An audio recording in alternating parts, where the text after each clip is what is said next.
Romanos 12, versículo 1. Así que, hermanos, os ruego por las misericordias de Dios que presentéis vuestros cuerpos en sacrificio vivo, santo, agradable a Dios, que es vuestro culto racional. No os conforméis a este siglo, sino transformaos por medio de la renovación de vuestro entendimiento, para que comprobéis cuál sea la buena voluntad de Dios, agradable y perfecta. Primeramente necesitamos ver aquí, dice, así que hermanos, os ruego. Aquí vemos no tanto el corazón de un apóstol, como el corazón de un pastor. Hermanos, el ministro de Dios debe tener pasión. De un sentido debemos sufrir dentro de nuestro corazón. Cuando predicamos el Evangelio a los incrédulos, debemos hacerlo con pasión. No una pasión que tienes que fingir. Si tienes que fingirla, entonces tu corazón está mal. Vivimos en un mundo caído. Personas muriendo y yendo al infierno. El terremoto, 400 y pico personas muriendo. ¿Pensaste en el infierno cuando escuchaste ese número? La mayoría de ellos no conocieron a Cristo, probablemente. Entonces, cuando predicamos, debemos predicar rogando. No manipulando, pero rogando. Y no solamente rogando a los incrédulos, pero también debemos rogar con pasión a los hermanos.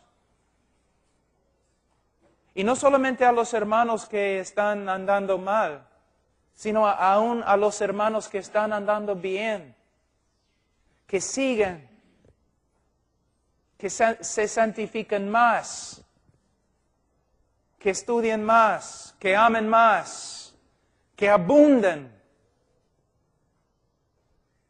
Cada persona, cuando tenemos un encuentro con una persona, es una persona que un día va a ser un ser glorificado o una persona en el infierno. Vivimos ante una eternidad, hermanos, y somos hombres de Dios.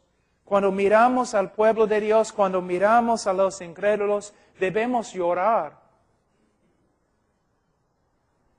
Nosotros tenemos una tarea muy, muy difícil. Constantemente estamos viendo personas que no conocen a Cristo y hermanos que necesitan ser motivados. Yo viajo por muchas partes del mundo, trabajamos en Asia, en la ventana 1040. No millones, 1,000 millones de personas que no han escuchado el Evangelio. O vamos a un lugar en África, las sectas están avanzando más que nosotros. Un hombre que vive porque quiere ganar riqueza es un tonto. Un hombre que quiere tener una vida fácil es un tonto. Pero nosotros tenemos el privilegio de vivir y morir por Cristo.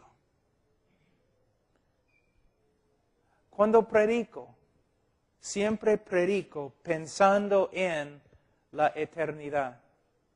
Cuando testifico pensando en la eternidad. Y cuando predico a los hermanos, sí, son hermanos, gloria a Dios, pero también serán juzgados. También necesitan crecer, necesitan motivación. Y Pablo era un hombre lleno de pasión. Él dice, así que hermanos, os ruego por las misericordias de Dios que presentéis vuestros cuerpos en sacrificio vivo. Pablo está pidiendo a los hermanos que le den su vida a Cristo. La cosa más preciosa que el hombre tiene es su vida. Es la cosa más preciosa. Aún el diablo sabe eso, porque cuando el diablo estaba discutiendo con Dios en el libro de Job, él dijo básicamente, sí, has quitado muchas cosas de Job, pero ataca su vida, su misma vida, y vas a ver que te va a negar. La vida es preciosa, pero Pablo está rogando a los hermanos que pierden su vida por causa de Cristo. Cristo dice lo mismo. El hombre que gana su vida va a perderla. El hombre que pierde su vida, la gana. Ahora, tenemos una pregunta. ¿Cuál es la motivación acá? Es algo muy importante. ¿Cuál es la motivación? Pablo está diciendo, mira, ustedes tienen que entregar sus vidas como sacrificios vivos a Dios. Ellos responden, pero ¿cuál es la motivación? ¿Por qué debo hacerlo? Bueno, en el día de hoy muchas personas dicen muchas cosas. Debes entregar tu vida a Cristo porque Él te va a sanar. Debes entregar tu vida a Cristo porque Él te va a prosperar. Debes entregar tu vida a Cristo porque Él va a arreglar todo lo malo en tu vida. Pablo dice, debes entregar tu vida a Cristo como un sacrificio vivo por causa de, aquí encontramos la motivación, por causa de las misericordias de Dios. Esta es la motivación. ¿Por qué servimos a Cristo? Por causa de las misericordias de Dios. En el libro de Romanos, que no es una teología sistemática, pero hay bastante teología y tiene una buena estructura y una estructura más o menos sistemática. Encontramos algo muy importante aquí en capítulo 12, versículo 1. Lo mismo que encontramos en Efesios capítulo 4, versículo 1.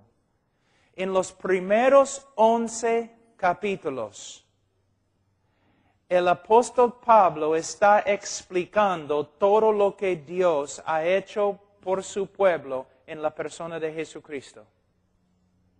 Después de 11 capítulos describiendo las misericordias de Dios en la persona de Jesucristo y lo que Él ha hecho por nosotros, Él básicamente dice al creyente, ahora que te he enseñado todo lo que Dios ha hecho por ti en Cristo Jesús, tú debes hacer esto. Tú debes entregar tu vida a Dios como un sacrificio vivo.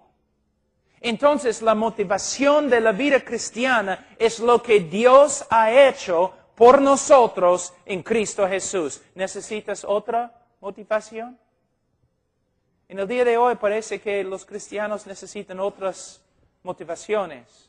Riqueza, fama, sanidad. No, hermanos. Cristo murió por nosotros. No necesitamos otra motivación para entregar nuestra vida a Él. Esta es la razón por la cual el predicador tiene que hacer dos cosas.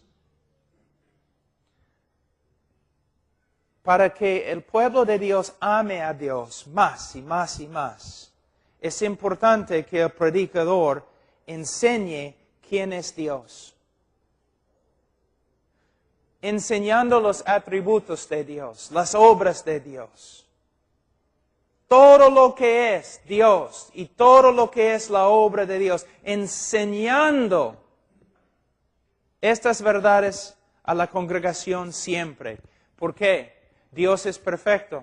Un corazón regenerado, cuando ve más de Dios, va a amarle a Dios más.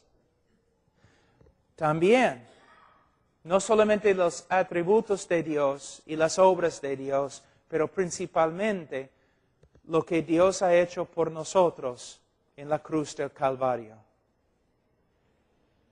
¿Quién es Dios? Y lo que Dios ha hecho a través de Cristo Jesús. Estas dos cosas son las principales motivaciones bíblicas. Estas dos verdades deben controlar nuestra vida. Amo a Dios, ¿por qué? Porque conozco quién es. Y más que conozco, más que lo amo. ¿Por qué te has entregado a Cristo? ¿Por qué te has entregado a Dios como sacrificio vivo? Porque reconozco lo que Dios ha hecho por mí en la persona de Jesucristo, en la cruz del Calvario. Es la cruz y lo que Jesús hizo allí que debe ser nuestra motivación principal. Mira, yo estaba hablando durante el break, yo estuve hablando con un evangelista. Los evangelistas saben. A veces tú vas, tú predicas y personas reciben a Cristo y todos tienen gozo. A veces tú llegas a la plaza, tú predicas, te agarran, te botan, se burlan de ti, quieren matarte, tirando piedras y todo lo demás. Necesitas una motivación muy fuerte para recoger tus Biblias y folletos y entrar de nuevo en la plaza para predicar. Necesitas una motivación bien fuerte. Y tienes una motivación. Vas a entrar de nuevo no solamente porque amas a los hombres, porque probablemente en ese momento no vas a amar a los hombres mucho. Tú entras no solamente porque tú amas a los hombres, tú entras porque Cristo murió por los hombres. A veces los misioneros, a veces cuando tengo que entrevistar a un misionero, yo les pregunto, a un misionero yo le pregunto, ¿una vez has pasado toda la noche orando porque no podías dormir por causa de las personas que van a ir al infierno en el país donde vas a ir? Y el misionero siempre, por lo general, dice, sí. Si no dice, sí hay problemas. Sí, pastor, he pasado noches orando. No podía dormir, pensando en los de China, donde voy a ir, que van a ir al infierno si no escuchan el Evangelio. Okay. Tengo otra pregunta.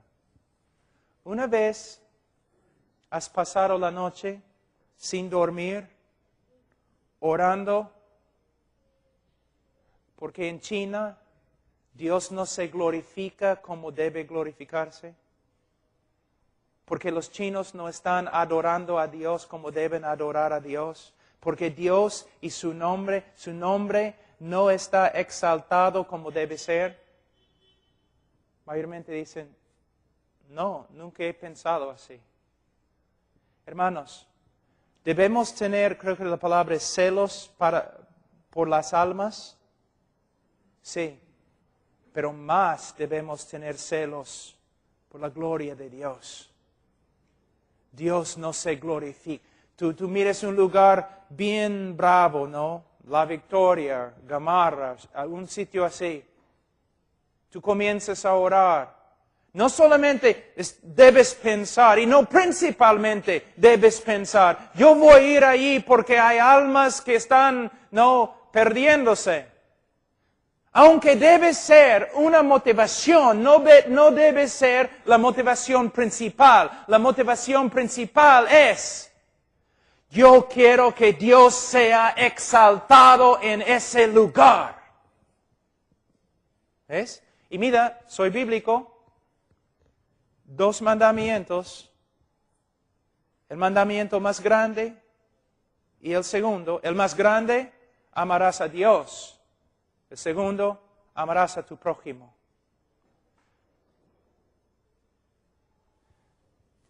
En nuestra misión tenemos una lema, sería la palabra, que dice que su nombre sea grande entre las naciones.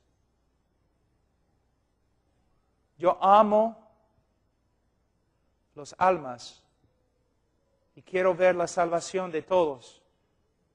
Pero la motivación principal no es el hombre, es la gloria de Dios. En su orden, hermanos. Y para motivar, ¿por qué debo amar a mi esposa? ¿Por qué debo ser fiel a mi esposa? Porque Cristo murió por mí. ¿Por qué no debo mentir? Porque Cristo murió por mí. ¿Por qué debo servir en la iglesia? Cristo murió por mí. ¿Por qué debo servir aunque nadie me aprecie? Porque Cristo murió por mí. Es la cosa que debe controlar nuestra vida, las misericordias de Dios en la persona de Jesucristo. ¿Cuán fuerte es la motivación? Sí, estás profundizando lo que Dios ha hecho por ti en la cruz del Calvario. Voy a volver un ratito al comienzo. Es una cosa saber, Cristo murió por mis pecados. Sí, qué verdad. Pero es otra cosa profundizar lo que significa. A pasar una vida tratando de comprender esta gran cosa que Dios ha hecho. Cristo murió por mí. Sí, los soldados lo clavaron a una cruz. Sí. Pero más, Cristo murió por mí. Llevó mi pecado. Llegó a ser pecado. Llegó a ser una maldición. El Padre lo abandonó y el Padre lo quebrantó bajo su ira. Ahora, ¿por mí? ¿Por mí? Cristo llevó mi pecado. Pero cuando comienzas a estudiar lo que es el pecado y cuán horrible que es, el decir Cristo murió por mi pecado, tiene un significado más profundo. ¿Ves? Entonces, la razón por la cual debemos estar enseñando los atributos de Dios es para que el pueblo comprenda quién es Dios y sea motivado por lo que saben acerca de Él. La falta de conocimiento de Dios mata al pueblo de Dios. ¿Cómo van a amar a alguien que no conocen? Muchos tienen conceptos de Dios, aún hermanos tienen conceptos de Dios que son tan antibíblicos. Dios para ellos es como Papá Noel. Entonces, nosotros somos como los mineros que bajan en la tierra y luchan y trabajan para traer oro a la superficie. De la misma forma, nosotros como pastores debemos estar ahí estudiando quién es Dios, qué significa omnisciencia, qué significa soberanía, qué significa el amor de Dios, qué significa misericordia, qué significa estudiando para mostrar a los hermanos, para que ellos puedan glorificar a Dios también.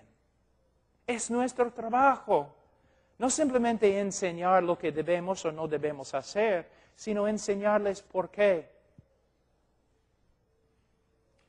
Siempre investigando quién es Dios y mostrando a los hermanos lo que hemos encontrado. Siempre investigando qué significa Dios me ama, qué significa Cristo murió. Y cuando los hermanos aprenden esas cosas, no vas a tener que manipularlos. Ellos mismos van a querer hacer la obra, si son convertidos de verdad. Su corazón cambiado no va a poder resistir tanto amor. Muchas veces empujamos a los hermanos o tratamos de motivar a los hermanos en vez de mostrando a los hermanos quién es Dios y lo que Dios ha hecho por ellos. Y es difícil, se requiere bastante estudio. Oh, una cosa yo iba a decirles. Ustedes saben que para morir por nuestros pecados, Cristo tuvo que ser hombre, ¿no es cierto? La sangre de cabríos y toros no pueden satisfacer no puede satisfacer la justicia de Dios. El que murió tenía que ser hombre. Adán, el hombre cayó. El hombre merece morir. Solo un hombre puede morir por un hombre. Cristo tenía que ser hombre. Pero a la vez, el que murió tenía que ser Dios. ¿Te das cuenta? ¿Por qué? ¿Por qué tenía que ser Dios? Algunos dicen, no, la razón por la cual Cristo murió es que no había ningún hombre perfecto para morir por el hombre. Un hombre perfecto, solamente hombre, no podría haber muerto por nosotros. No habría sido suficiente. Cristo tenía que ser hombre y morir como hombre, y Cristo tenía que ser a la vez Dios. Algunas razones. Primeramente, ¿qué dice Jonás? No Barbieri, el otro. Jonás Barbieri dice un montón de cosas. Pero ¿qué dice Jonás? La salvación es de ¿quién? Jehová. Esta es la razón por la cual la doctrina de los testigos sin Jehová es tan horrible. ¿Por qué es horrible? Porque ellos niegan la verdad que la salvación es de Jehová. Ellos dicen básicamente que Jehová creó una criatura inocente y mandó esa criatura para que muriese por nosotros. Pero la Biblia dice salvación es de Jehová. El Salvador no solamente tiene que ser hombre, tiene que ser Dios. Porque Jehová es Salvador y Él no comparte este título con nadie. Tenía que ser Dios. Otra cosa, el que murió tenía que dar su vida. Quizás nunca has pensado así. El que murió tenía que dar su vida. Tengo una pregunta. ¿Quién tiene vida en sí mismo? ¿El hombre tiene vida en sí mismo? No, su vida es prestada. Proviene de Dios. ¿Un ángel tiene vida en sí mismo? No. Su vida proviene de Dios. Si Dios corta la vida, el ángel va a perecer. Si Dios corta la vida, el hombre va a morir. Yo no tengo vida en mí mismo. La vida que tengo es prestada. Los ángeles no viven por sí mismos. Ellos reciben vida de Dios. El que muere tiene que dar su vida. Cristo dijo, yo tengo vida en mí mismo. Y yo tengo la autoridad de echar mi vida y retomar mi vida. ¿Ves? El que muere en la cruz tiene que ser Dios. Otra cosa, ¿quién puede morir bajo la ira de Dios y sobrevivir? La ira de Dios. Las montañas se derriten ante la ira de Dios. Los mares se secan ante la ira de Dios. ¿Quién puede morir y resucitar después de haber sufrido la ira de Dios? Pero la razón principal por la cual tenía que ser Dios. Una vez yo estaba hablando a un grupo de universitarios en una universidad y mayormente no eran creyentes. Yo era como cordero al matadero ese día. Y después de escuchar el Evangelio y yo clamando a ellos que los que no creen van a ir al infierno, se ofendieron todos.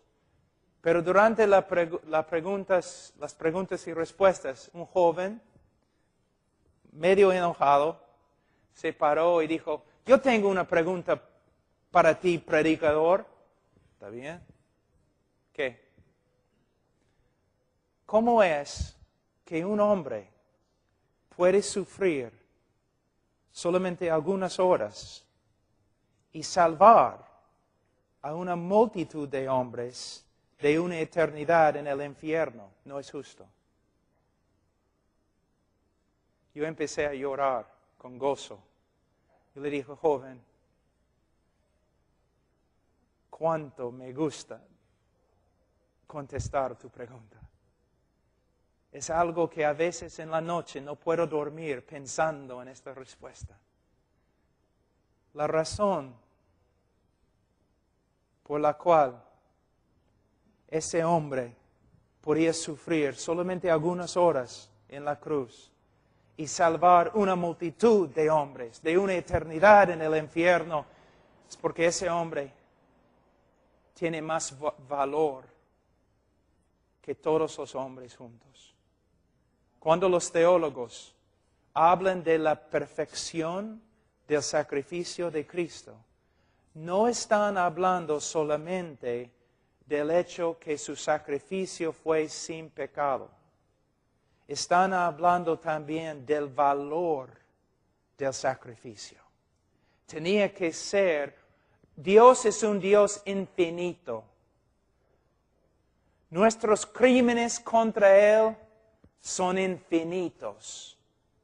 Merecen un castigo infinito. Para pagar se requería un sacrificio de infinito valor.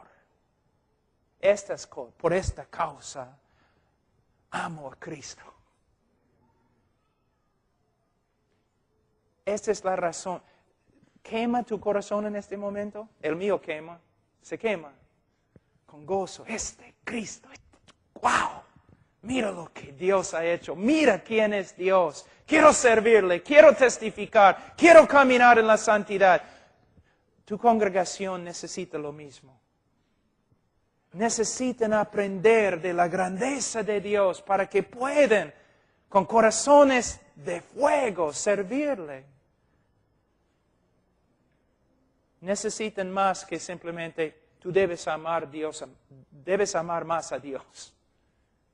Tienes que mostrarles quién es Dios para que puedan amarle más. Ahora, Él dice que presentéis vuestros cuerpos. Hermanos, a veces en una campaña evangelística personas pasan adelante y algunos pasan adelante diciendo, mira, me he convertido o quiero convertirme. Está bien. Gloria a Dios. Algunos pasan adelante y dicen, no quiero convertirme, solamente quiero rededicarme. ¿Ok? ¿Es posible? Sí, pero ten cuidado. Ten mucho cuidado. Por causa del evangelismo superficial y la creencia fácil, es muy posible que el Espíritu Santo está obrando a través de la prédica y esta persona de verdad simplemente se está rededicando. Es posible. Pero también es muy posible que esta persona es la primera vez que de verdad ha escuchado el Evangelio y no se está rededicando, sino justo se convirtió. ¿Me entienden, hermanos? Hay que tener bastante cuidado. ¿Una persona puede rededicarse en una campaña evangelística? Por supuesto. Pero si eres el evangelista y una persona pasa adelante diciendo quiero rededicarme, debes tener cuidado con él. Porque no puedes asumir o presumir que ya ha escuchado el Evangelio presentado correctamente. No puedes, porque hay mucho Evangelio no muy bíblico. Entonces, cuando esa persona dice que quiere rededicarse, debes aconsejarlo con cuidado. No asumiendo que ya es salvo. Puede ser, esta es la primera vez que el Espíritu Santo de verdad ha obrado en su corazón y él ha hecho una decisión bíblica. De verdad. No debemos negar esto, se puede rededicar, pero ten cuidado. Como un buen maestro, un buen consejero, ten cuidado. Ahora, ¿por qué digo eso? Porque cuando dice que presentéis vuestros cuerpos, el tiempo en griego indica una vez para siempre debes presentarte. Una vez para siempre. Es la idea. Hermanos, algunas cosas. A veces personas dan invitaciones y personas pasan adelante. ¿Ok? No tengo nada en contra de eso, está bien. Pero a veces dicen que deben venir al altar. ¿No? ¿Has escuchado este tipo de habla? Debes al altar, orar aquí en el altar. Hermanos, este no es un altar. El cristiano tiene un altar. Es la cruz del Calvario. Si tienes otro, tienes grandes problemas con el libro de Hebreos. Este es una plataforma. Ahora, aquí es un problema. No es un problema tanto en los lugares donde el Evangelio no ha entrado, pero en lugares como Lima hay un problema. Es un problema psicológico. Es así. Muchas personas que han pasado mucho tiempo en la iglesia, estoy hablando de cristianos, ¿ok? Cristianos. Dios comienza a obrar en su vida, vamos a decir, convenciéndolos del pecado. La persona pasa adelante y ora, ¿ok? Pero es algo psicológico, es como la persona ora 5 minutos y ya, todo está bien. Eso no es lo que Dios quiere. Ellos ya están, después de orar 5 minutos, están sueltos, ¿no? Del problema, de la convicción y todo lo demás. No está bien. Es mejor que una persona... No es que no pueden pasar adelante, pero no queremos que pase adelante como si este fuera un lugar mágico para dejar su pecado después de 5 minutos de pensar en su pecado y regresar y de nuevo, no solamente regresar a la casa, pero vuelven al mismo pecado. ¿Me entienden, hermanos? ¿Me entienden? ¿No? Ok, voy a intentar de nuevo. A veces este lugar aquí llega a ser un lugar mágico, donde las personas dejan sus pecados. Los creyentes oran 5 minutos, ya todo está bien, voy a volver a la casa. No, si es un pecado en su vida, un problema, en vez de simplemente orar aquí 5 minutos, quizás necesiten hablar con el pastor y orar con el pastor como 1 hora, 2 horas, o 3 horas, o 6 semanas. Este no es un lugar mágico donde simplemente dejamos nuestro pecado. Si tenemos pecado en nuestra vida, algo que nos está hundiendo, no debemos ir a un lugar y orar. Quizás debemos ir a un consejero bíblico que nos puede ayudar con las escrituras y chequear cada 2 semanas o algo para ver cómo estamos haciendo. ¿Entienden, hermanos? Ojalá. Mi español no es muy bueno. Now, esto no significa que una persona no puede pasar adelante. No significa algo así. Solamente estoy diciendo, ten cuidado. Porque ustedes saben, algunas veces cuando en las iglesias, ¿no? Cada vez que predicas, la misma hermana, oh Dios mío, y se pone a orar.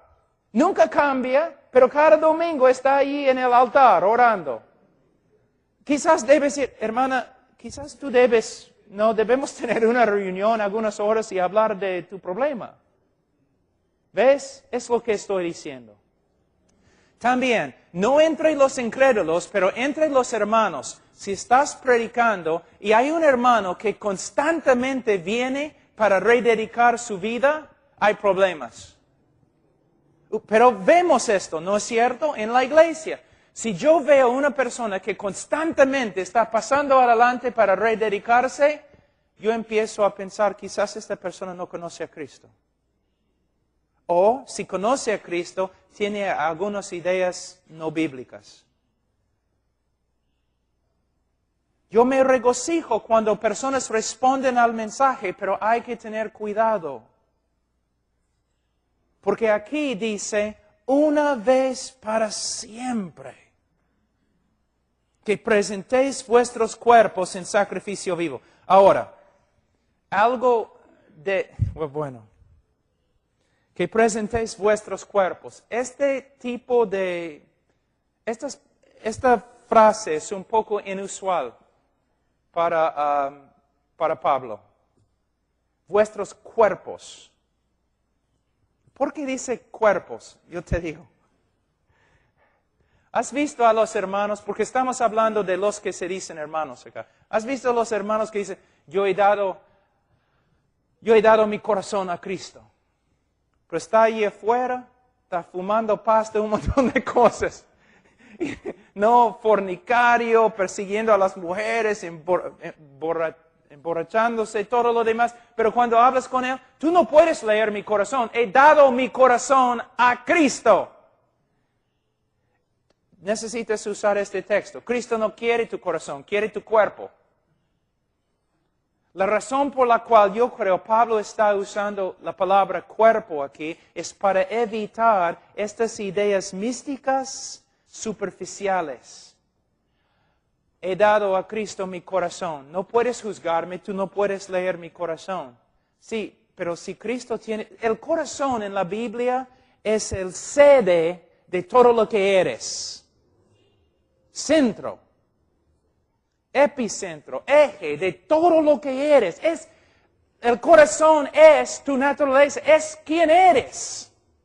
Si Cristo de verdad tiene tu corazón, Él va a tener tu lengua, y tus manos, y tus ojos, y todo lo demás. Entonces, Pablo está diciendo, tienes que presentar tu cuerpo, todo lo que eres. El hebreo no era como el griego. El griego dividía todo, no, la esencia del ser humano en un montón de diferentes cosas. El hebreo no. Cuerpo. El hombre entero tienes que entregar a él. Ahora, aunque parece elemental o para niños, vamos a hablar de algunas cosas. Yo debo presentarle mi cuerpo. Mi mente pertenece a Él. Yo no tengo el derecho de pensar de una manera no bíblica. Yo debo renovar mi mente con la palabra de Dios. Mis ojos, aquí es el problema para los hombres. De verdad. Los jóvenes vienen a mí y dicen, mi corazón, pastor, ayúdame, mi corazón está lleno de tantos pensamientos no feos y horribles acerca de chicas y todo lo demás. Yo solamente tengo que preguntarles, ¿qué estás mirando? ¿Qué estás mirando? Tus ojos pertenecen a Cristo. No me importa si tienes que ponerte una bolsa sobre tu cabeza. Tus ojos pertenecen a... Pastores, mira, ¿sabe la razón por la cual muchos hombres no pueden ser buenos esposos? Y no pueden amar a sus esposas como deben. Es porque están viendo a otras mujeres en el televisor y otras así. Y están comparando su propia esposa con esas mujeres.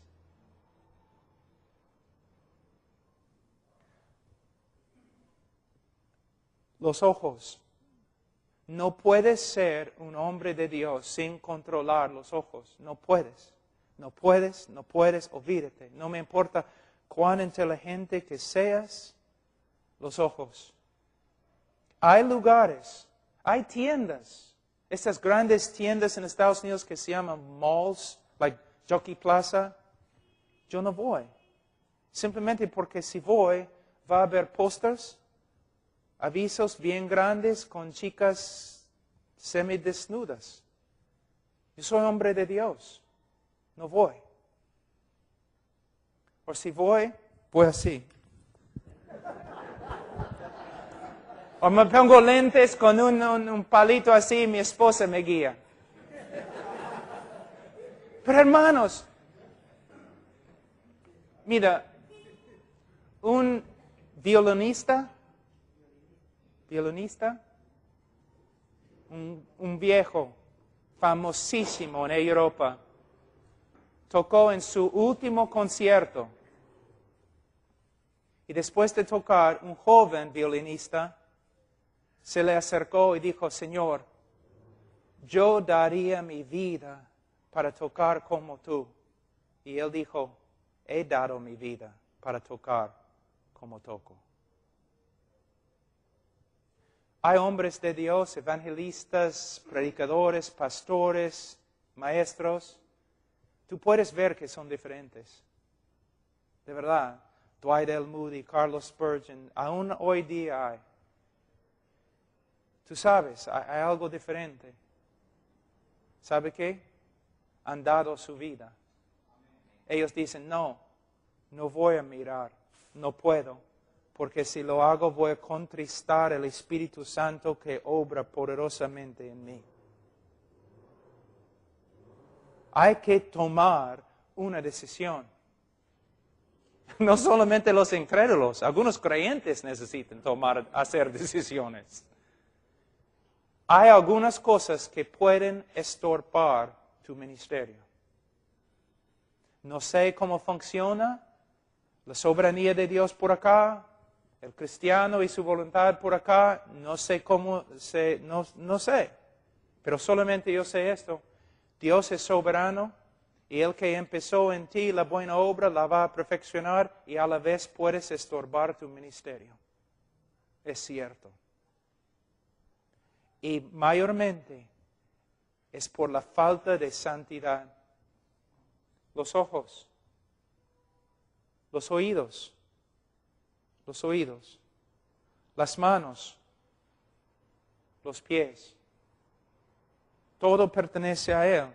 Si respiras, es solo para Él que respiras. Si tu corazón bate, es para Él, para servirle a Él.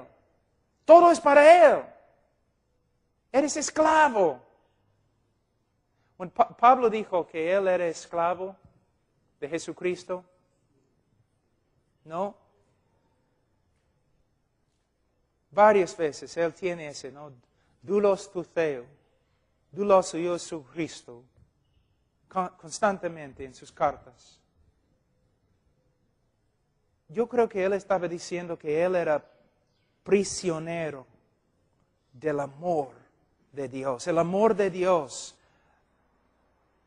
le empujaba, le controlaba. Todo era eso. Yo soy prisionero, yo no puedo hacer otra cosa. ¿Por qué? Porque me ama. Muchas personas, yo sé que estoy hablando de un montón de cosas, pero no tenemos mucho tiempo. Hay muchos que dicen, yo hago esto porque amo a Jesús. ¿Okay? Yo hago esto porque amo a Jesús. Y está bien, pero no es la motivación principal, porque a veces no amas a Jesús. Y muchas veces tu amor para con Jesús es muy débil. Es mejor decir, yo hago esto porque Jesús me ama. Entonces la motivación es constante y nunca cambia. Es el amor. A veces en las Escrituras, en el griego, tenemos, ¿cómo es la palabra? Algo como el amor de Jesús o el amor de Dios. Pero se puede traducir de dos formas. El amor de Jesús puede significar el amor que una persona tiene para con Jesús, o puede significar el amor que Jesús tiene para una persona. Pero la motivación más constante es cuando pensamos no en nuestro gran amor para Jesús, sino el gran amor de Jesús para nosotros. Entonces, nosotros debemos ofrecer nuestra vida como, ¿qué? Dice aquí, sacrificio vivo. Nuestros cuerpos en sacrificio vivo, santo, agradable. Primeramente, vivo. Hermanos, Una persona puede hacer un montón de cosas, cosas religiosas, cosas evangélicas, cosas cristianas, sin ser convertida. De verdad, es increíble. Algunos de ustedes quizás saben que mi esposa se convirtió hace como 3 años. Se convirtió. De verdad. Esa mujer, desde el momento que la conocí, era la mujer más moral y virtuosa que he conocido.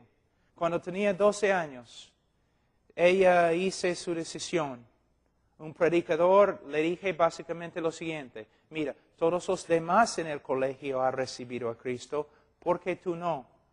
Todos tus amigos han recibido a Cristo y lo único que tienes que hacer es repetir esta oración. Ella lo hizo y empezó a vivir una vida religiosa, tratando con toda su fuerza agradar a Dios. Ella ministraba a los niños, pirañas, aquí antes, durante la época de los terrucos.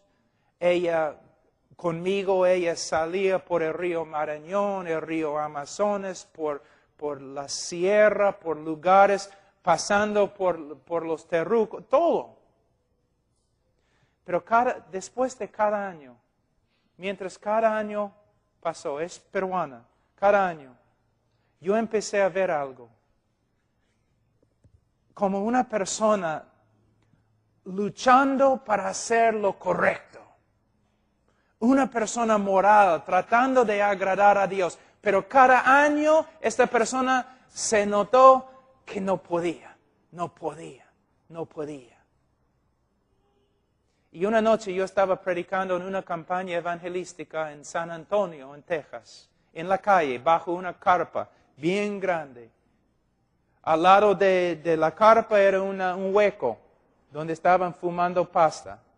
Durante el día entramos en el hueco, oramos, todos salían del hueco, oramos, y en la noche yo predicaba en la carpa. Drogadictos y prostitutas, todo. Era uno de los peores sitios en el país. Y mi esposa está sentada en la primera fila con las demás esposas de los pastores. Y yo estaba predicando sobre el libro de Primera de Juan. Y mi esposa luego me dijo, la primera vez en mi vida que el Señor me habló. Yo miré por la puerta de la carpa y había una prostituta ahí fuera con sida. Horrible. Y Dios me habló y me dijo, la única diferencia entre tú y esa prostituta es la ropa que tienes puesta. Todas tus justicias son como trapos de inmundicia. El próximo día estábamos en el carro y mi esposa me dijo, Pablo, ¿tú crees que soy salva? Yo le dije, Charo, yo tengo la autoridad en la Escritura de decirte cómo ser salva. También tengo la autoridad de enseñarte cómo un creyente puede tener la seguridad de la salvación. Pero Charo, yo no tengo la autoridad de decirte que eres salvo o no eres salvo. Es la obra del Espíritu Santo. Entonces llegamos al departamento. Yo bañé mis 2 hijos en la cama y yo fui a la cama también. Yo le dije a mi esposa, busca al Señor hasta que te salve. Como medianoche, alguien me despertó, Pablo. ¿Qué? Creí, soy salva, el Señor me ha salvado. Ahora no es una obra, su presencia, su poder, su vida, soy salva. Es una persona totalmente diferente. Pero muchas personas se enojaron después de escuchar su testimonio. Pero era una mujer tan moral, una mujer tan devota, una mujer entregada a la obra. ¿Cómo puede ser? ¿Cómo puede ser que no es creyente? No era creyente. ¿Ves? Tiene que ser un sacrificio vivo. Una persona que ha sido regenerada por el Espíritu Santo, una persona que cree, una persona que está confiando solo en Cristo. Obras religiosas no tienen ningún valor. También cuando usa la palabra vivo acá, tiene que ser un sacrificio animado. Hermanos, ustedes van a ver un juego de fútbol, se portan como locos.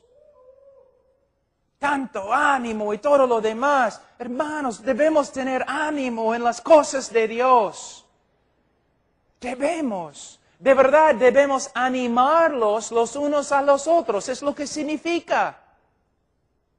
Por medio de mi vida, tú debes estar más animado. Por medio de tu vida, yo debo ser animado. Es la razón por la cual nos reunimos. Pero esa es otra cosa, ¿no? Ya has venido, todos han venido a la iglesia esta noche. Gloria a Dios. ¿Y para qué? ¿Solamente para recibir? No, nos congregamos no solamente para escuchar un sermón y no solamente para cantar como un grupo. Debemos congregarnos para animarnos los unos a los otros. Hay un ministerio grande que no se hace en la iglesia en el día de hoy. Los miembros vienen para recibir, nada más. Pero tenemos que crear puertas abiertas para que puedan ministrar. Es lo que, una de las cosas los carismáticos hacen, y de verdad no soy carismático, pero mira, voy a mostrarles esta diferencia. Los carismáticos empezaron con las células, ¿no? Primero los terrucos, luego los carismáticos. Ok. Tienen sus células. ¿Y qué pasó? Con sus células, sus células comenzaron a crecer y multiplicarse. Los bautistas dijeron, entonces necesitamos hacer células también. Nada. ¿Sabe por qué? Yo te digo por qué. La razón por la cual las células fracasaron. Esa es la razón. Hicimos la misma cosa en la célula que hicimos en el culto. De nuevo, es solamente más pequeño. Ok, una célula de 10 personas. Ustedes se sientan allí, no hagan nada, yo voy a predicarles. Los carismáticos en sus células, ¿qué pasa? Todos están ministrando. Todos están edificando. Caramba. Doctrina errónea, de verdad. Pero había una cosa que estaban haciendo correctamente. Estaban ministrándose los unos a los otros. Y por eso la célula, vida. Pero los bautistas, las células eran solamente un pequeño culto. Con un hombre ministrando, quizás un director de música y todo. ¿Ves? Todos, yo no estoy de acuerdo con esas ideas de todo eso que, cuando yo digo don del Espíritu Santo, yo quiero decir algo completamente diferente que los carismáticos. Pero los hermanos tienen dones. De verdad. Y deben estar ministrando conforme a sus dones. Y nosotros tenemos que abrir una puerta para que lo hagan. Las células no fracasaron, lo que fracasó nuestra manera de hacerlas. Ahora, dice, sacrificio vivo, santo. Hermanos, yo voy a darles un ejemplo de cómo hemos bajado el estándar. No voy a decir, en ese momento, yo no estoy haciendo un argumento contra una piscina o contra la playa, nada así. Yo tengo mis opiniones, voy a guardar mis opiniones. Pero solamente quiero que ustedes vean algo histórico, una verdad histórica. Lo que los cristianos, la manera en que los cristianos se visten en el día de hoy, cuando van a la playa. La manera en que los cristianos se visten en el día de hoy cuando van a la playa. Si un incrédulo hace 60 años, si un incrédulo se hubiera vestido así, las autoridades seculares habrían metido a esa persona en un manicomio o una cárcel. ¿No es cierto? No. Es cierto. Entonces mira, lo que los cristianos aceptan en el día de hoy, solamente 60 años atrás, era una locura o un crimen. ¿Ves cómo hemos bajado? Lo mismo, lo que se encuentra en el televisor. Solamente 20 años atrás, ilegal. Lo que los pastores miran en el televisor, 20 años atrás, las autoridades seculares y no creyentes decían ilegal. Pornográfico. Santos, hermanos. Santos. Santos. Es verdad. Es algo que tenemos que pensar en eso.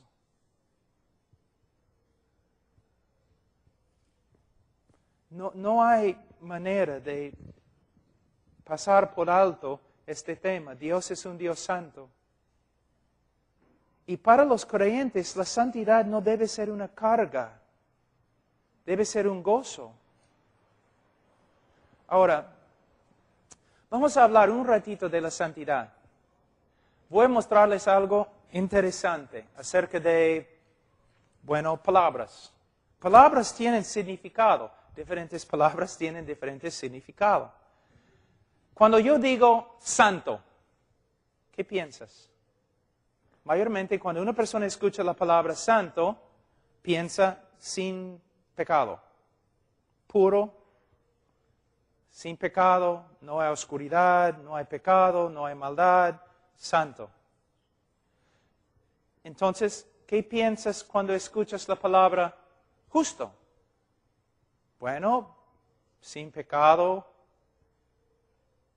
Entonces, ¿cuál es la diferencia entre santo y justo?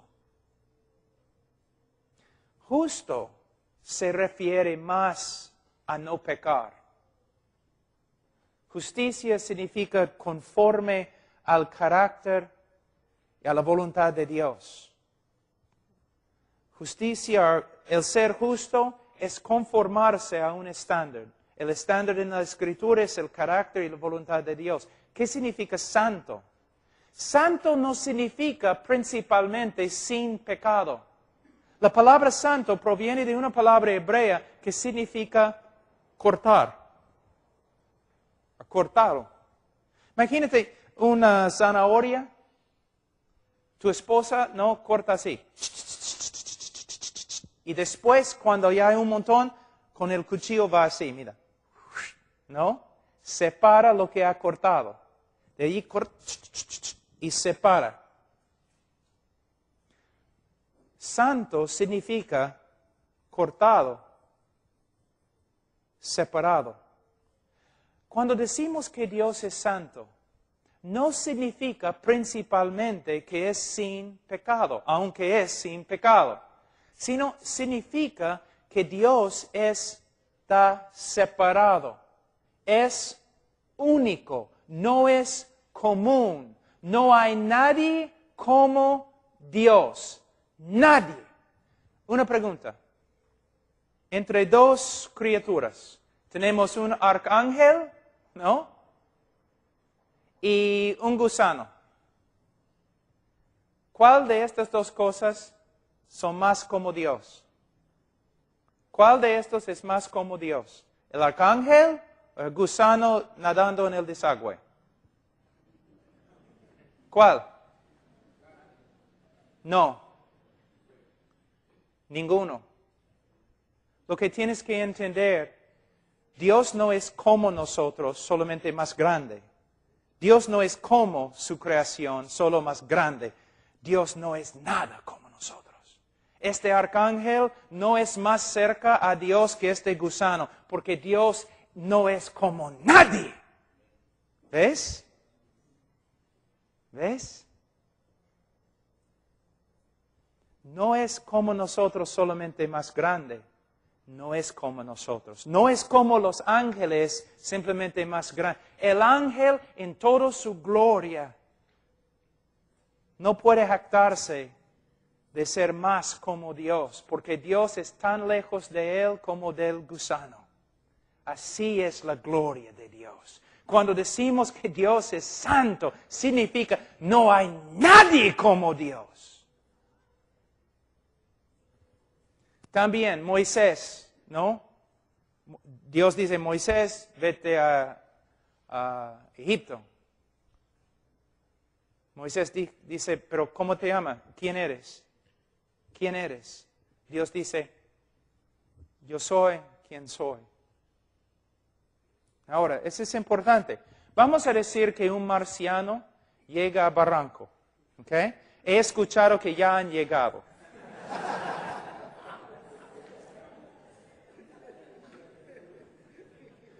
Yo vi uno anoche con su pelo así y todo.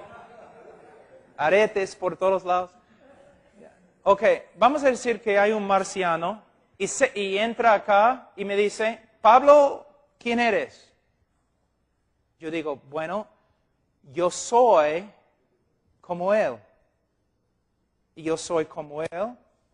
Yo soy como él. Yo soy como él. Hay un montón de ilustraciones de mí. Hay muchos como yo. Entonces yo puedo decir, yo soy como él. Cuando Moisés preguntó a Dios, Dios, ¿quién eres? Yo soy como soy.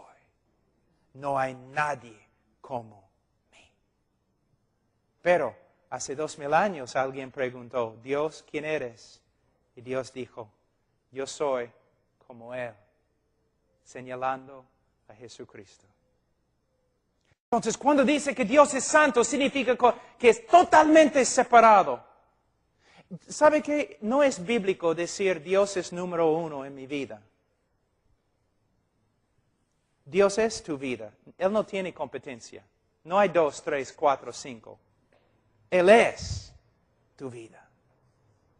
No hay nadie como Él. Y el ser santo no significa simplemente que has dejado todo el mundo para seguir las reglas de Dios. El hombre santo sí obedece, pero ese no es el punto principal. El punto principal es, Él es único para mí.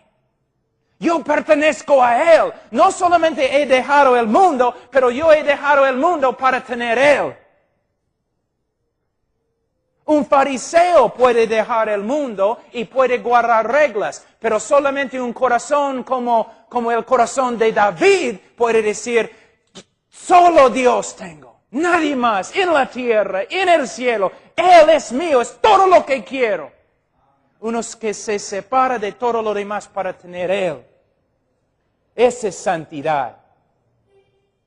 Pero tú dices, así es mi corazón, aunque estoy fornicando.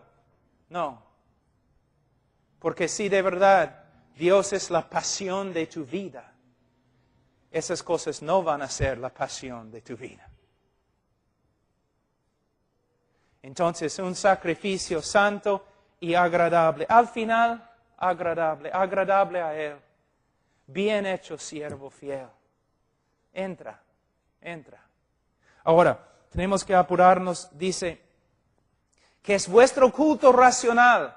No es racional dar tu vida para seguir a un hombre. No es racional, es una secta. Es lo que pasa en las sectas. ¿No? Un montón de gente siguiendo a un hombre falible. No es racional, pero sí es racional perder tu vida por causa de Cristo. Es lo único racional que puedes hacer.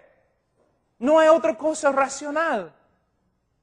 Una persona dice que soy creyente pero vivo en el mundo. No es racional.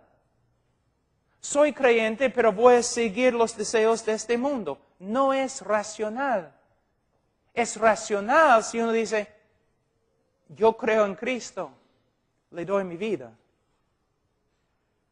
Le doy mi vida.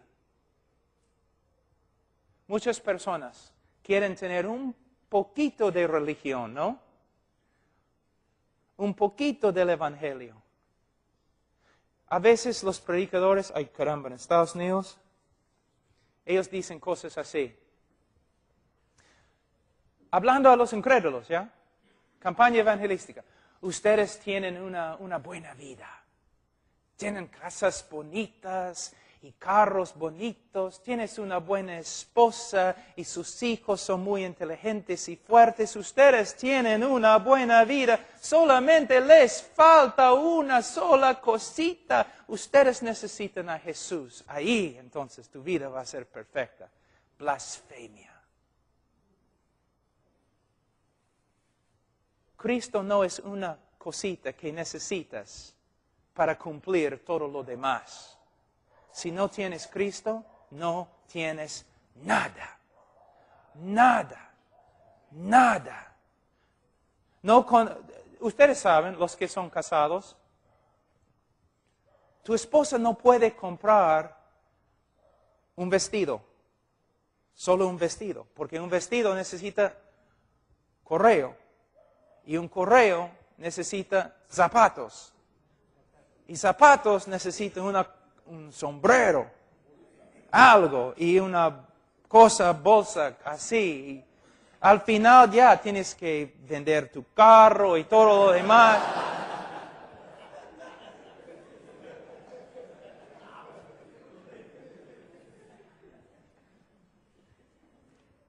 Se llaman accesorios.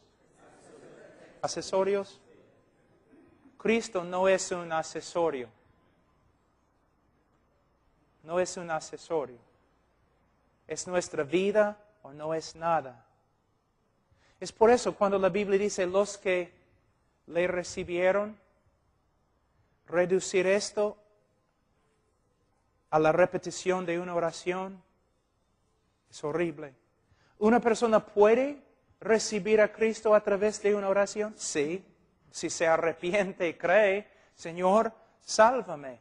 Pero algo está sucediendo en su corazón. No está simplemente repitiendo una oración, sino de verdad, aunque no sabe exactamente lo que está haciendo, este chico está diciendo, Señor, quiero que tomes mi vida. Quiero que entres en mi vida, que tomes control como Señor y Salvador. ¿Ves? Es nuestra vida.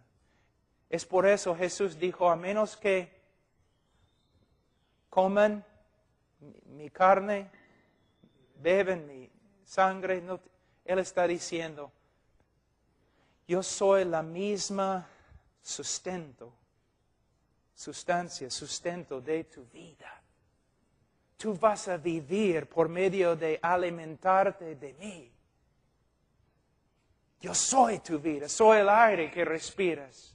Pastores, tú dices, pero ¿cómo puedo, qué tengo que hacer para que mi congregación viva así? Tú tienes que vivir así.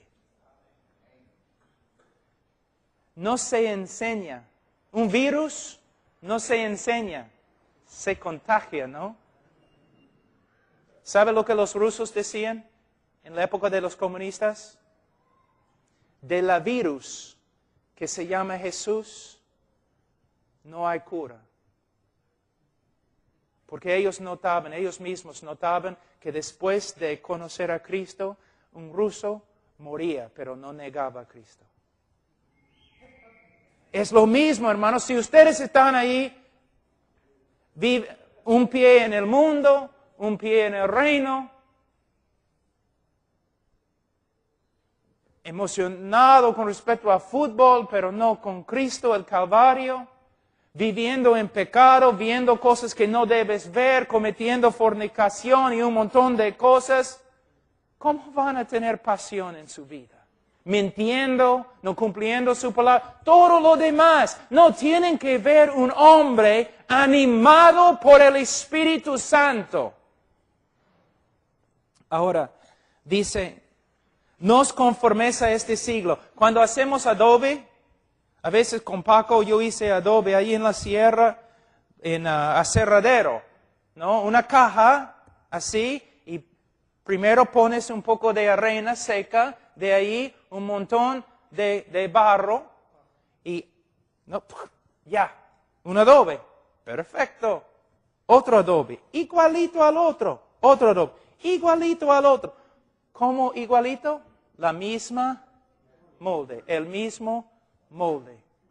Ese es exactamente lo que este texto está diciendo. No seas hecho del mismo molde de este mundo.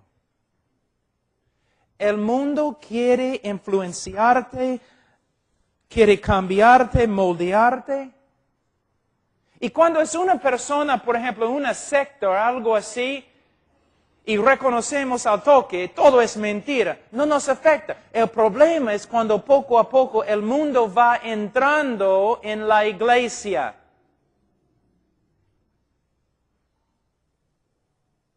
Por medio de psicología, por medio de cultura, por medio de un montón de cosas. ¿Aquí debes tener una iglesia norteamericana? No, pero tampoco debes tener una iglesia peruana. Debes tener una iglesia bíblica. Bíblica.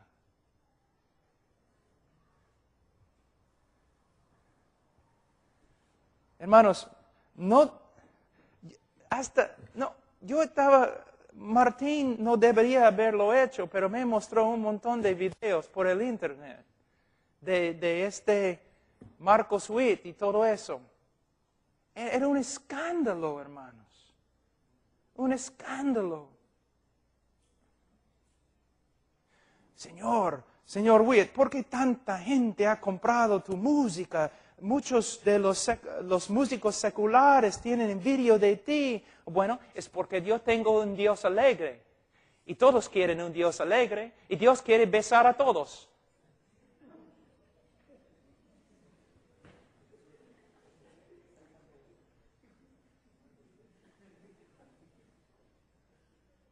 No sé qué hacer ahora. Llorar, reírme. ¿Qué es eso? ¿Qué es eso? Es lo que el mundo está viendo. El mundo ya le ha moldeado.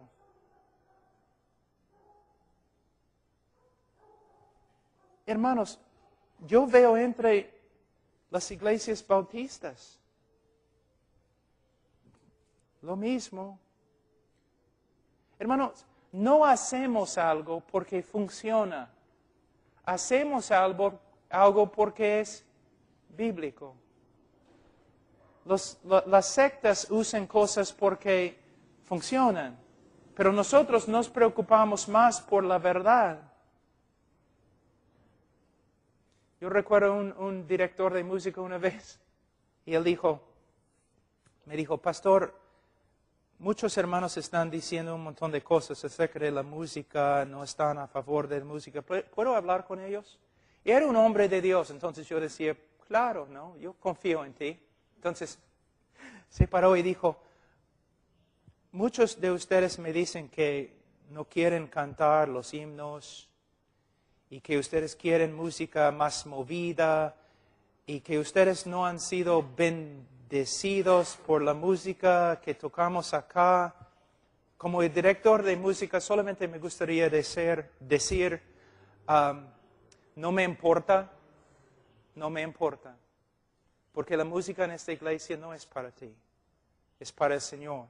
Y la música que cantamos acá va a ser música bíblica, con un mensaje bíblico, y que produce santidad en nosotros y no simplemente movimientos. Si quiero movimientos, voy a bailar salsa. Yo sé cómo hacerlo. Cuba me enseñó.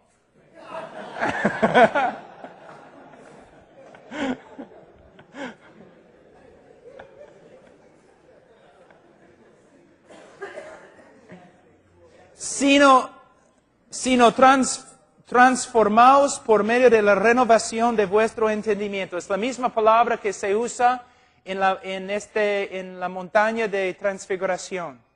Es la misma palabra que se usa también cuando habla de los gusanos que se convierten en mariposas. Metamorfizarse. Siendo cambiaron. Ahora, voy a mostrarles algo muy importante. Hermanos, necesitan escuchar. Cuando el mundo intenta cambiarnos, el mundo usa una estructura, casi como una estructura física, como un molde.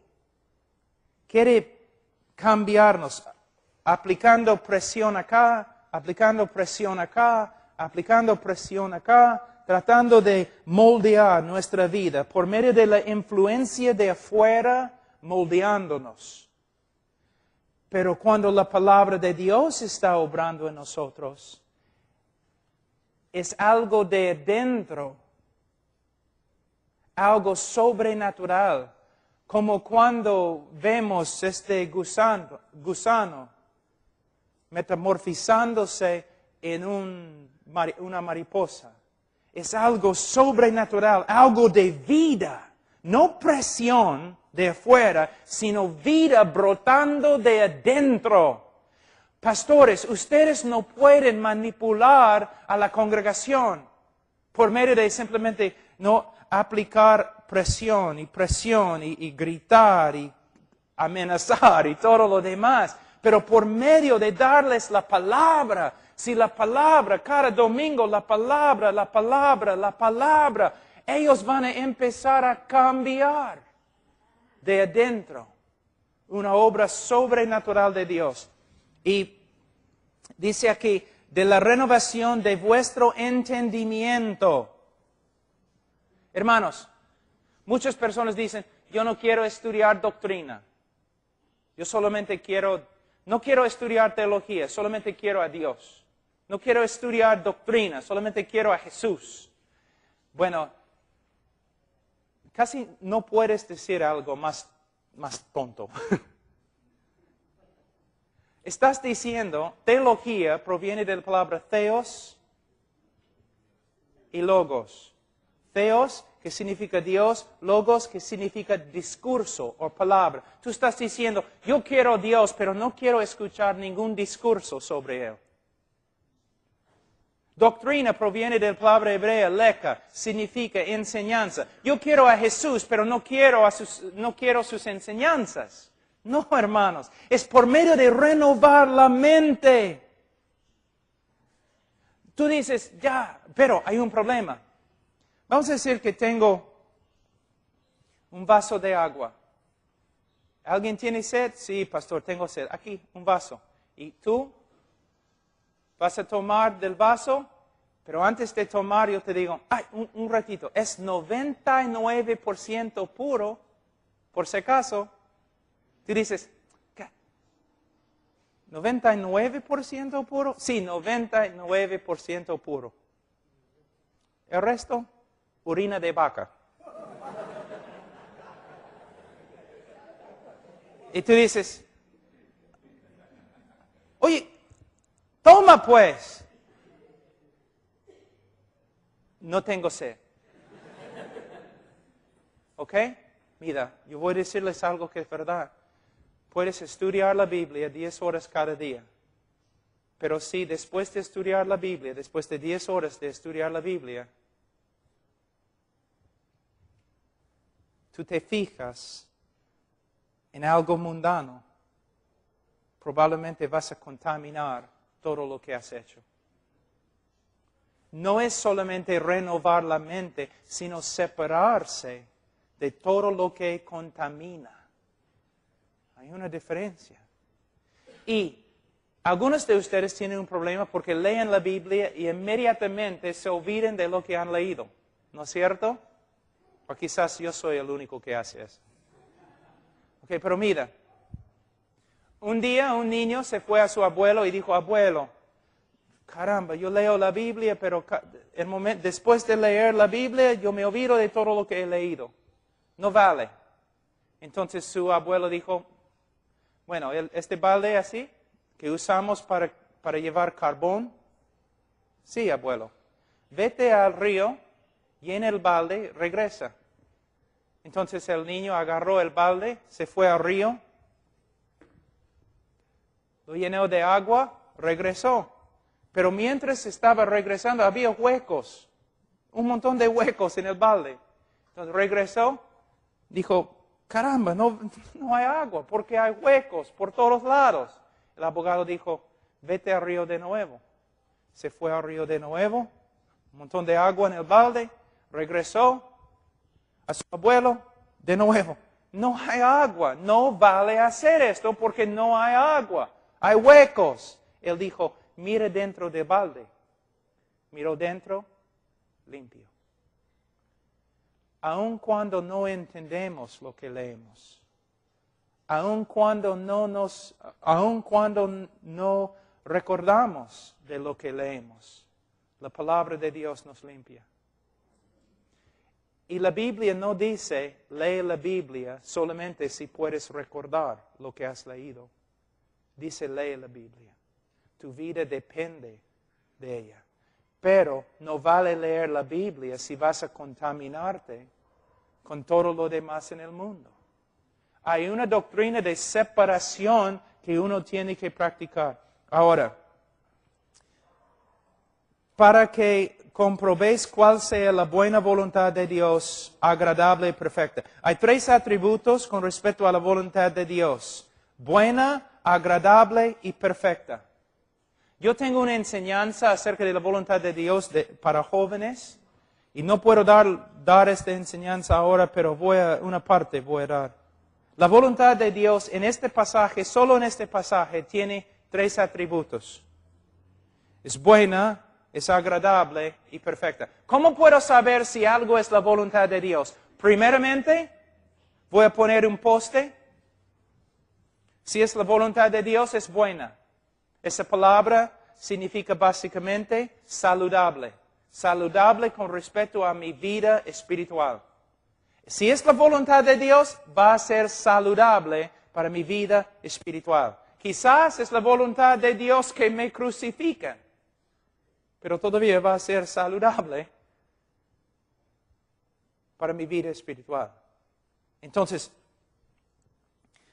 uno dice, es la voluntad de Dios que tú vayas a esta discoteca con nosotros. No es la voluntad de Dios. No es saludable. No va a promover mi vida espiritual. Segundo, tiene que ser agradable. No agradable a este mundo, sino agradable a Dios. Si no es agradable a Dios, no voy a hacerlo. Tercer poste. Tiene que ser perfecta. Perfecto. La voluntad de Dios es perfecta. Voy a mostrarles cómo funciona. Una chica siempre es una chica. Una chica dice, es la voluntad de Dios que me case con este hombre. Y el papá dice, pero este hombre es incrédulo. Sí, pero es la voluntad de Dios que evangelicemos todo el mundo. Dios no quiere que ninguno perezca. Entonces, es la voluntad de Dios que me case con él. Entonces, yo voy a tener dudas de la salvación de la chica. Bien astuta. Ahora, el problema es la voluntad de Dios es perfecta. No tienes que violar la voluntad de Dios en una área de tu vida para cumplir la voluntad de Dios en otra área de tu vida. Ella está tratando de cumplir la voluntad de Dios por medio de violar la voluntad de Dios. Es la voluntad de Dios que el chico se salve, pero no es la voluntad de Dios que ella salga con él. ¿Ves? Otra ilustración. Yo he tenido que sacrificar mi familia por causa del evangelio y el ministerio. Mentira. Porque si en la providencia de Dios eres casado, estás bajo ciertos mandatos. en las Escrituras, como un hombre casado.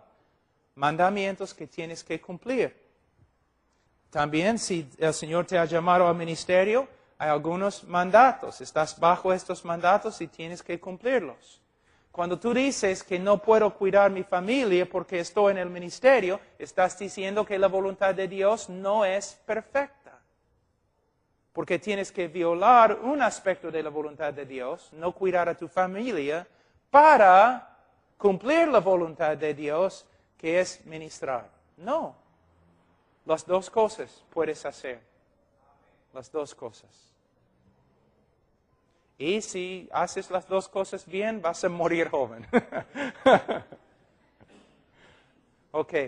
Dios les bendiga, hermanos. Vamos a orar. Padre Santo, te damos gracias por este día, por tu amor y misericordia. Señor, gracias por los pastores, los obreros, los hermanos y hermanas. Señor,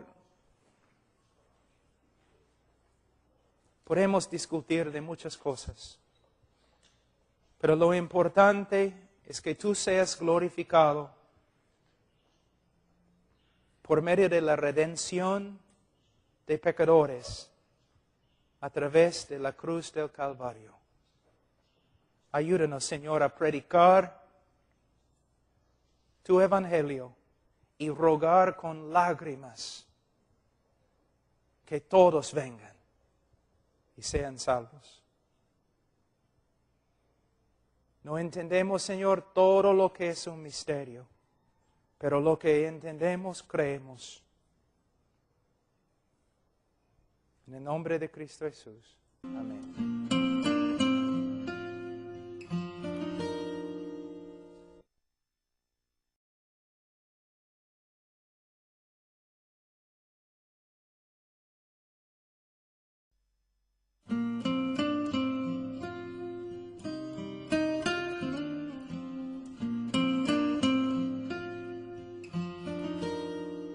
Romanos 12, versículo 1. Así que, hermanos, os ruego por las misericordias de Dios que presentéis vuestros cuerpos en sacrificio vivo, santo, agradable a Dios, que es vuestro culto racional. No os conforméis a este siglo, sino transformaos por medio de la renovación de vuestro entendimiento, para que comprobéis cuál sea la buena voluntad de Dios, agradable y perfecta. Primeramente necesitamos ver aquí, dice, así que hermanos, os ruego. Aquí vemos no tanto el corazón de un apóstol, como el corazón de un pastor. Hermanos, el ministro de Dios debe tener pasión.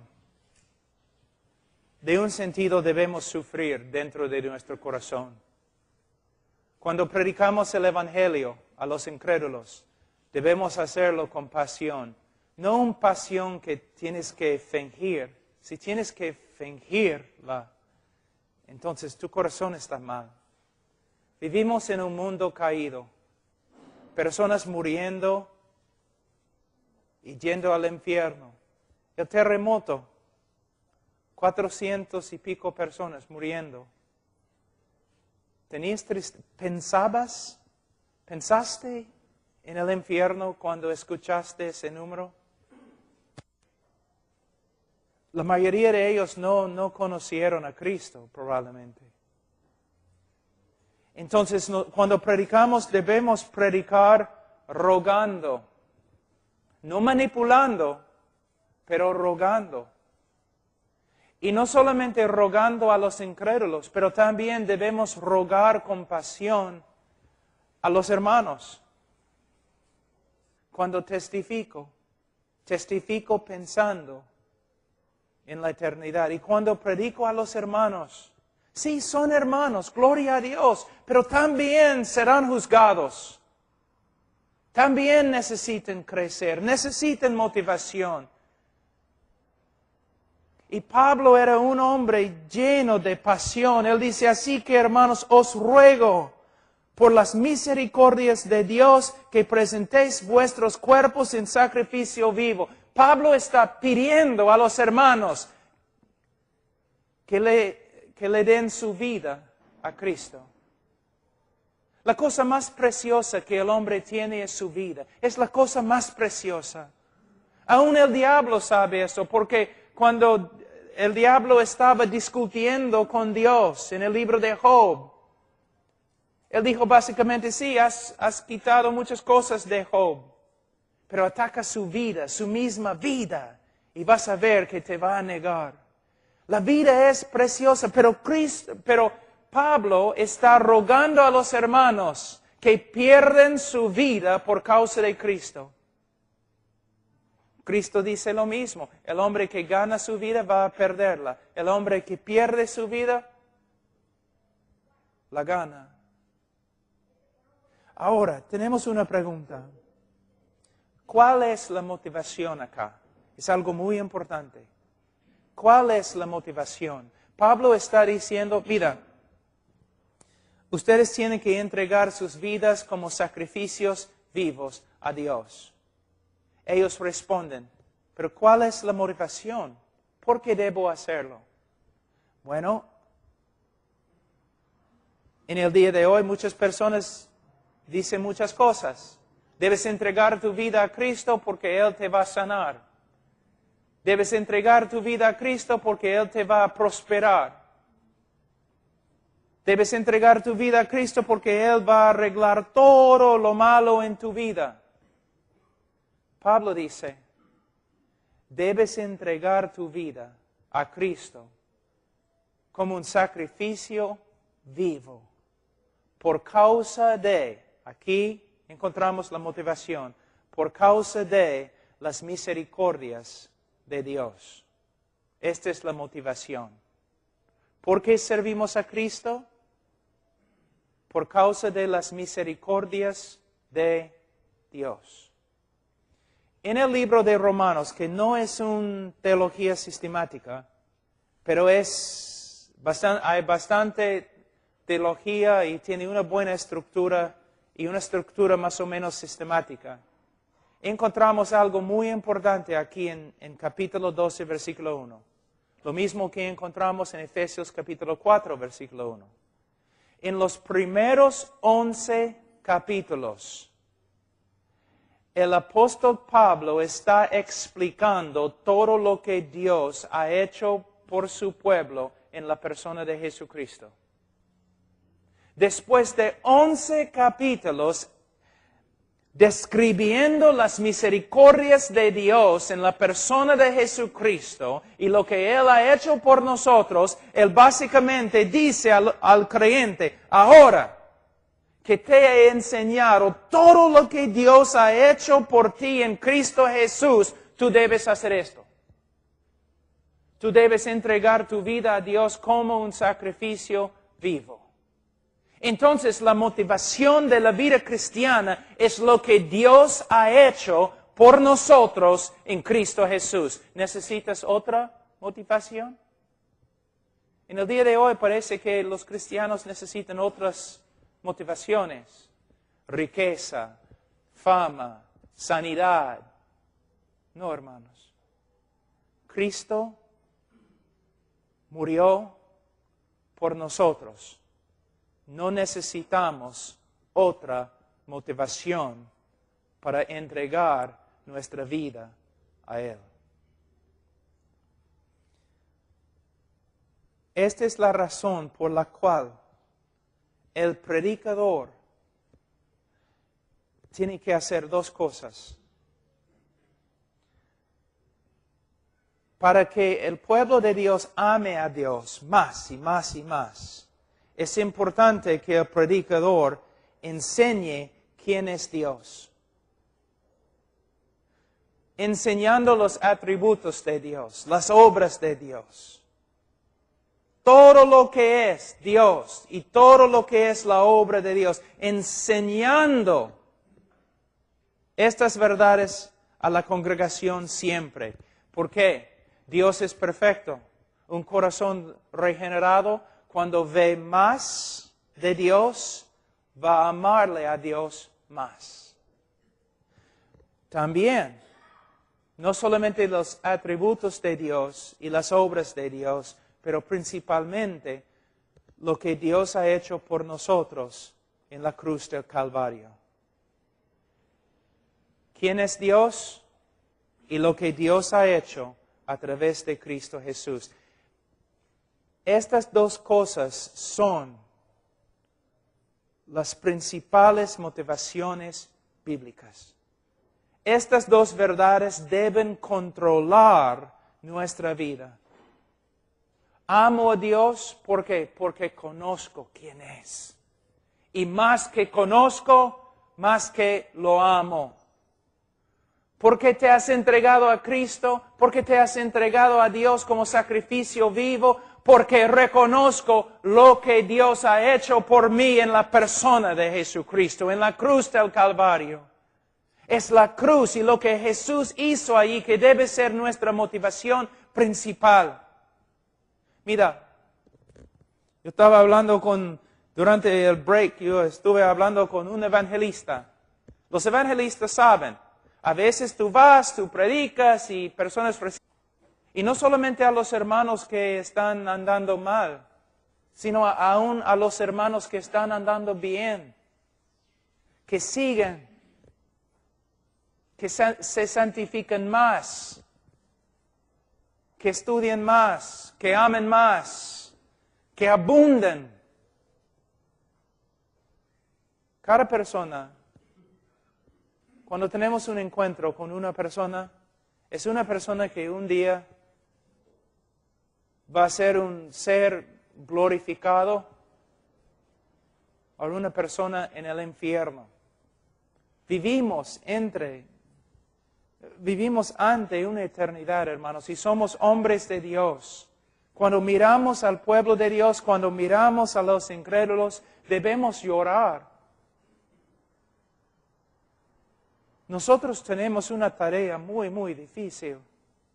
Constantemente estamos viendo personas que no conocen a Cristo y hermanos que necesitan ser motivados.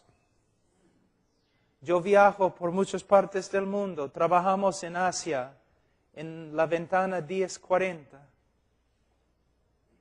No millones, 1,000 millones de personas que no han escuchado el Evangelio.